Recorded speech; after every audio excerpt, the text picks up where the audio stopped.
Kannur Anjarakandy dental കോളേജിലെ BDS വിദ്യാർത്ഥി നിതിന്റെ മരണത്തിൽ ആരോപണ വിധേയനായ വകുപ്പ് മേധാവി ഡോക്ടർ റാമിനെ പുറത്താക്കാൻ തീരുമാനം. മാനേജ്മെന്റ് പ്രതിനിധികൾ വിദ്യാർത്ഥികൾക്ക് ഉറപ്പ് നൽകി. നിഖിൽ വിവരങ്ങളുമായി ചേർന്നു. നിഖിൽ, ഈ മാനേജ്മെന്റ് ഔദ്യോഗികമായി കാര്യം അറിയിച്ചിട്ടുണ്ടോ? സേതു, ഏതായാലും ഇപ്പോൾ മാനേജ്മെന്റ് പ്രതിനിധികളുമായി ചർച്ച നടത്തിക്കൊണ്ടിരിക്കുന്ന വിദ്യാർത്ഥികൾക്കാണ് ഇത്തരത്തിലൊരു ഉറപ്പ് ലഭിച്ചിരിക്കുന്നത്. ഡോക്ടർ റാമിനെ കോളേജിൽ നിന്ന് പുറത്താക്കാൻ മാനേജ്മെന്റ് തീരുമാനമെടുത്തു എന്ന് തന്നെയാണ് അറിയിച്ചിരിക്കുന്നത്. ഇനി മാനേജ്മെന്റ് അക്കാര്യത്തിൽ ആ തീരുമാനം നടപ്പിലാക്കും എന്നുള്ളത് തന്നെയാണ്. ഏതായാലും ഡോക്ടർ റാമിനെ അഞ്ചരക്കണ്ടി ഡെന്റൽ കോളേജിൽ നിന്ന് പുറത്താക്കാനുള്ള തീരുമാനമെടുത്തിരിക്കുന്നു. അക്കാര്യം വിദ്യാർത്ഥികളെ മാനേജ്മെന്റ് പ്രതിനിധികൾ അറിയിച്ചിട്ടുണ്ട്.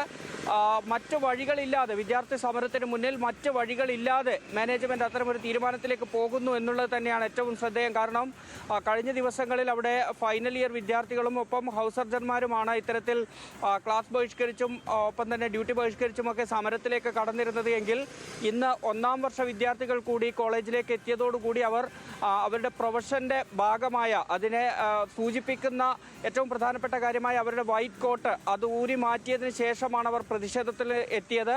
അവർ പറഞ്ഞത് ഈ റാമിനെ കോളേജിൽ നിന്ന് പുറത്താക്കിയാൽ അല്ലാതെ ഈ വൈറ്റ് കോട്ട് തങ്ങൾ ഇനി ധരിക്കില്ല എന്നുള്ളതായിരുന്നു. അങ്ങനെ നിശ്ചയദാർഢ്യത്തോടുകൂടി ഒരു തീരുമാനമെടുത്ത് ഈ സമരത്തിന്റെ മുന്നിൽ വിദ്യാർത്ഥികൾ അണിനിരന്നതോടുകൂടി മറ്റ് മാർഗമില്ലാതെ മാനേജ്മെന്റ് ആ തീരുമാനത്തിലേക്ക് പോകുന്നു. ഡോക്ടർ റാമിനെ പുറത്താക്കും എന്ന തീരുമാനം അറിയിച്ചിട്ടുണ്ട്. ഇതിനോടൊപ്പം മറ്റ് ചില ആവശ്യങ്ങൾ കൂടി വിദ്യാർത്ഥികൾ മാനേജ്മെന്റിന് മുന്നിൽ ഉന്നയിച്ചിട്ടുണ്ട്.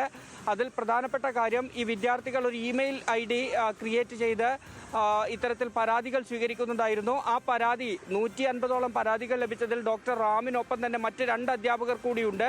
ആ 2 അധ്യാപകർക്കെതിരെയുള്ള നടപടി ഏത് തരത്തിലായിരിക്കും, അവർക്കെതിരെ ഈ പരാതികളിൽ അന്വേഷണം വേണമെന്നുള്ളതാണ് ഒരാവശ്യം. ആ ആവശ്യത്തിന്മേൽ പരിഗണിക്കാം എന്ന രീതിയിലേക്ക് ചർച്ച പോകുന്നു എന്നാണ് നമ്മൾ മനസ്സിലാക്കുന്നത്.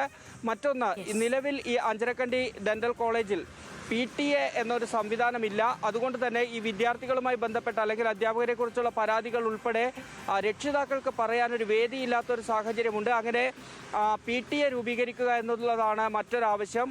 അതിനൊപ്പം ഈ വിദ്യാർത്ഥികളോട് ഇത്തരത്തിൽ പരാതികൾ പറഞ്ഞാൽ പ്രതികാര നടപടി സ്വീകരിക്കുന്ന മാനേജ്മെന്റിന്റെയും അധ്യാപകരുടെയും നിലപാട് തിരുത്തണം, അതുണ്ടാകാൻ പാടില്ല എന്നുള്ള ഒരു ആവശ്യമുണ്ട്. അഞ്ചരക്കണ്ടി ഡെന്റൽ കോളേജിലെ BDS വിദ്യാർത്ഥി നിതിന്റെ മരണത്തിൽ ആരോപണ വിധേയനായ ഡോക്ടർ റാമിനെ പുറത്താക്കാൻ തീരുമാനമായിട്ടുണ്ട്. ഇപ്പോൾ